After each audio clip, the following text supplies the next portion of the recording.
Greetings, salutations, good morning, YouTube. Devin K here again, bringing you finally another helmet video. But we got a couple announcements to make before we do that. First of all, you might not have noticed, this is the very first video with a brand new $1,700 camera. We have a brand new ring light. It is on a brand new tripod. And we're using some brand new kind of editing software here too. This is also the first time you're seeing me in beautiful, stunning 4K 60 frames per second. So this wasn't all cheap. If you do want to, maybe hang out in the Discord and all that other good stuff, or have any questions, comments, concerns, or anything cool you want to show me, or anything you need to ask me, becoming a part of the Discord is the best way to do that. And I only charge $1 a month for all those privileges, which is a lot less than a lot of other YouTubers. Help me recoup some of the costs for hopefully what is to come, a lot of amazing quality videos. So if you think I'm worth it, there will be a link in the description. But that's not the focus of this video. The focus of this video is this beautiful Soviet block helmet right here. Now, a lot of you who are helmet collectors will know what this is. This has been a video a long time in the making. This is still actually a pretty common helmet on the market, and this is the Hungarian M70 helmet. This helmet would be adopted in 1970 by Hungary, obviously, the communist government of Hungary, to replace the aging World War II surplus SSH-40s and probably a couple remaining World War II era M38 helmets that they had laying around, still in use with police forces and stuff. This helmet is based off of the SSH-40, as you can see here. It has that very distinctive kind of ear swoop, that flared raw edge, that little bit of a duck bill here at the front, same kind of rivet set out, but it was a pretty major upgrade, I'd say, in a lot of ways. They added, they kind of shrunk down the size a little bit. It didn't need to be as big and bulbous as the SSH-40 of Soviet design. They added this kind of strange vinyl paint onto it, and they gave us this beautiful foam and leather, metal and vinyl liner, which we'll get into here in a moment. This helmet would remain in use basically from 1970 until clear into the late 90s, early 2000s, where it would finally be supplemented with Kevlar. There would be a model after this, albeit exactly the same helmet, just with not this paint on it, and you'll see why when we get to look in a closer depth of the helmet. That helmet would be called the, obviously, M90 helmet. So it's the same exact helmet, but they basically just changed the paint up a little bit. So we will now flip the camera over, take a look at this thing here in depth. Alrighty, so here we are, getting a nice in-depth look at this beautiful helmet. Now the first thing you'll be able to see is there is this beautiful ring kind of on the helmet. This helmet was very, very shiny. It has this kind of vinyl-y paint, like rubberized paint kind of stuff on it. Now that did two things. It really, really protected the helmet because this is a lot more durable than traditional paint. So it protects the steel, which is going to keep it from rusting, especially on a raw edge helmet. That's going to obviously add a layer of protection because it is much more durable. If you beat up this raw edge, this thing can become almost like a saw. It can become jagged with gravel and stuff like that, and then it'll really, really cut into you if you grab it the wrong way or something. But this helmet is very, very shiny because of that. So when this thing rains, it really like sparkled, almost like a disco ball. If you had a light source shined on you. There would be kind of some covers for them and some field made stuff, and you could always splash a bunch of dirt on it and stuff to kind of reduce the shine. But the shininess of this helmet was a big downfall of it. And you could see that there's some chips missing out of this one right here, where you can kind of see that that is the vinyl durable paint. And a lot of these helmets were used quite a lot. So this one wasn't. It was obviously brand new. We'll take a look at the liner, but before we get there, you can see that very, very, Soviet influence. It has the big ear protecting flares. It has the same kind of 6 rivet layout, 2 kind of here in the front, and then 2 kind of here to either side in the rear. It's got this very, very good layout, borrowed very heavily from the Soviet SSH-40, obviously. But where it really differs, other than the paint, is the fact that it shrunk down in size quite a lot. It didn't need to be as big and bulbous as the Soviet version was. So it looked a little smarter, worked a little better, and we have this beautiful leather liner. Now this liner is a bit ahead of its time, for those of you who don't know how shock is transferred from helmet shell into the skull of a human being. But this helmet does a very, very good job of padding and making sure the shell of the helmet stays away from the user's head. So the liner does a very good job of keeping the human head away from the outer shell of the helmet, so that way it can reduce that kind of blunt force impact trauma from transferring into your skull and cracking your coconut. A couple of ways it does that. You obviously have the outer shell of the helmet, that stamped steel kind of design. Then you have this steel ring that is riveted to the shell, okay, and it's covered in this vinyl material to obviously protect that steel from being sharp, and it also serves to protect the steel itself from the acids and oils in your skin. Okay, riveted to that vinyl covered steel band, you have these 4 triangular foam filled pads. Now they are very thick foam. These things are like half an inch thick, okay, and they're covered in leather on both sides. Leather itself is a shock absorbing material because it does kind of compress a little bit. As any of you who've had leather insoles in your shoes for a long time, they do compress. So the fibers in leather do. Okay, then riveted in a different location on these pads. So if I pull this pad up, you can see right there that these 2 tongues of the pad are riveted to the steel band, which is riveted to the steel shell. Then sewn on this tongue is sewn to this inner band. So what this whole thing does is it creates a natural space, a natural gap between the outer shell of the helmet and the innermost part of the liner here. And what that does is that space is going to create a nice deformation or really crumple zone for this helmet, much like a car, much like a lot of car bodywork does.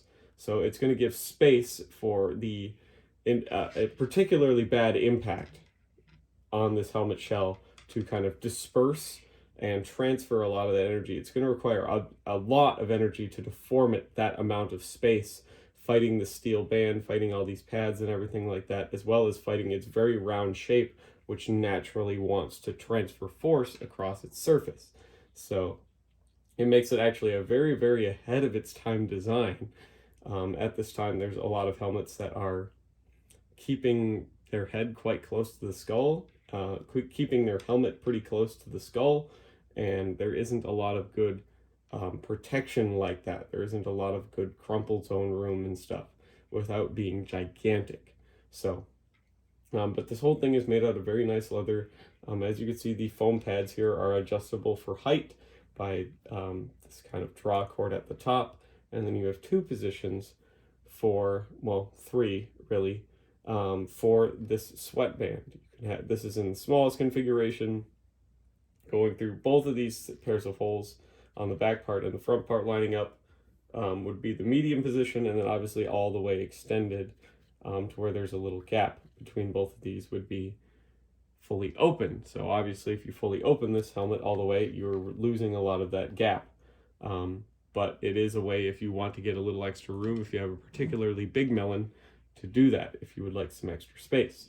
Then we have the next substantial upgrade from the Soviet SSH-40 design is this 4-point chin strap. This improved the stability of this helmet vastly. Stability is really, really good because it keeps your helmet from flopping around and possibly obscuring your hearing and, more importantly, your vision. You need to be able to see to really fight and take in your battlefield surroundings. Everything in this helmet is held together with really, really well done brass rivets, as you can see by this green corrosion all over them. But you have this 4-point chin strap. You have a padded kind of neck/chin thing over the chin strap. It is adjustable here via 5 holes. You could always add more holes this way or add more holes this way if you need it looser or tighter. This one is actually a little loose on me, so I need to add more holes to make it a little tighter. And then it's just secured via a brass D-ring on a brass hook like that. It's a very simple, very easy to use design, as you can see. It worked quite well. It's actually very, very comfortable. It's one of the more comfortable steel helmets I have, and I would say anyways. And if you own one of these in your collection, you would probably say the same thing. This helmet is very, very good at what it does. It served for quite a long time. It didn't really change all that much. We're surplused out a little bit to the Middle East, but the vast majority of them would make it onto the surplus market, where you can find them here in the United States to this day for relatively cheap. It's a great way to get started on helmet collecting. A lot of these cooler com block helmets are. So, but we're gonna go do the fit test and everything now. So we'll flip the camera back around. We'll get back in front of the flags there, and I'll try this helmet on, tell you how it fits, how it feels, and we're gonna do obviously the prone simulating test to see if it rides forward and all the other good stuff. So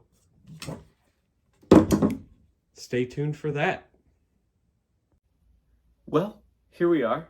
Beautiful hair, beautiful everything. I'm getting kind of shiny because it is very, very warm in here. I live on the top floor, and despite the fact that this is the only light on in the entire apartment right now, it's still probably 100 degrees in here.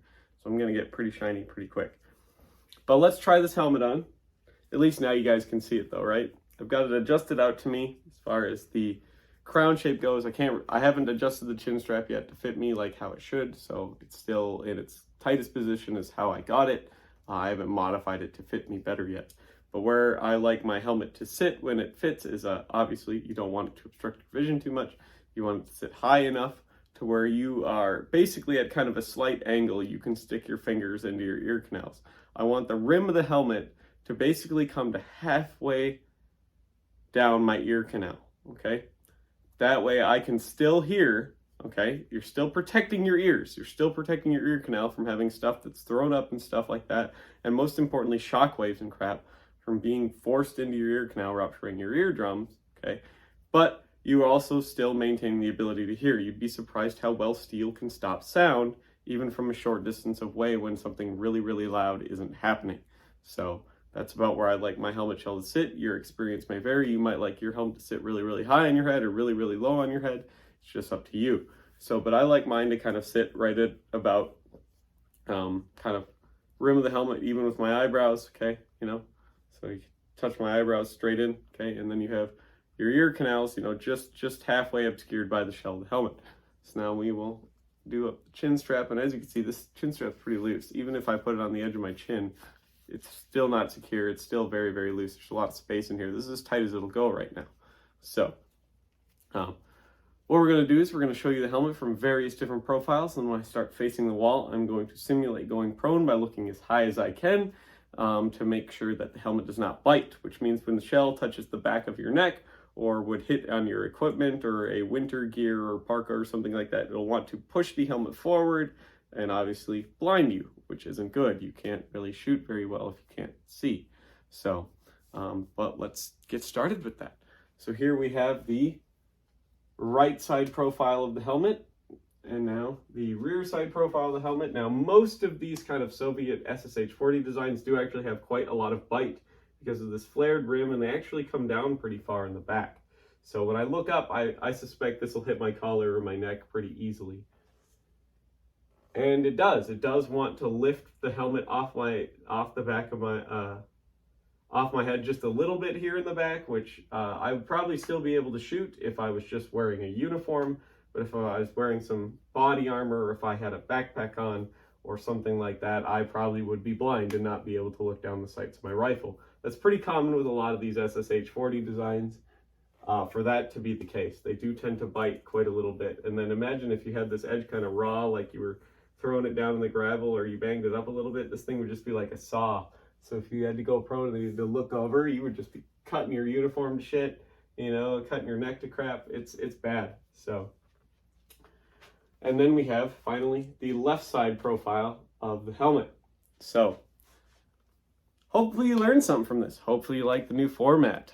It's just good to be back making videos. I mean, I'm probably not for long. This is my only day off this week, but it's something at least. So I hope you guys really appreciate the work I've been doing while I've been gone and everything like that. I hope this quality speaks for itself and you guys can kind of understand that even though I was away out of town for work and very, very busy, still am very, very busy, that I was thinking of you guys this whole time, obviously, by this beautiful new setup. So thank you all again for your support. Please like, comment, subscribe if you want to. If you choose to, it does help in the algorithms, which is something that I've taken a very big hit on recently because I haven't been making content.